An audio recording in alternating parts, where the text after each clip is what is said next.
केरल में corona virus के मामले एक बार फिर बढ़ने लगे हैं।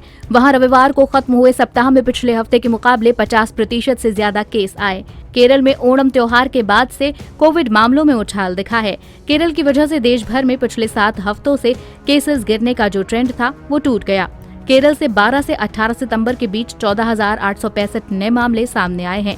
उससे पहले वाले हफ्ते में केरल से 9,805 मामले आए थे। इस हफ्ते देश भर से जितने मामले आए हैं उनमें से 39% अकेले केरल से रहे। भारत से इस हफ्ते 38,500 मामले आने की संभावना है, जो कि पिछले हफ्ते से करीब 2% ज्यादा है। केरल में ओणम के बाद कोविड केसेस बढ़ने का ट्रेंड महामारी आने के बाद हर साल दिखा है। जुलाई के आखिरी हफ्ते से लेकर 12 सितंबर से पहले वाले हफ्ते तक देश में कोरोना केस लगातार घट रहे हैं।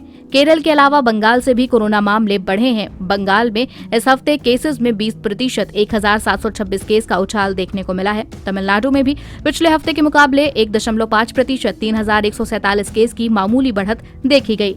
तमिलनाडु में पिछले 3 हफ्ते से मामले बढ़ रहे हैं। पुडुचेरी में भी कोविड मामले बढ़ रहे हैं। पिछले हफ्ते में दिल्ली और आसपास के राज्यों में कोविड मामले घटे हैं। दिल्ली में पिछले सप्ताह के मुकाबले इस बार 30% कम केस दर्ज हुए। वहां अप्रैल की शुरुआत के बाद पहली बार वीकली केस 1,000 से कम रहे। दिल्ली में मौतों का साप्ताहिक आंकड़ा भी घटकर 6 पर आ गया है।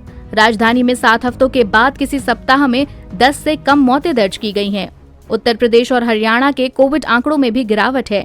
केरल में मौतों की संख्या बढ़ने के चलते देश में कोविड से मरने वालों की संख्या में इस हफ्ते 10% केस बढ़ गए।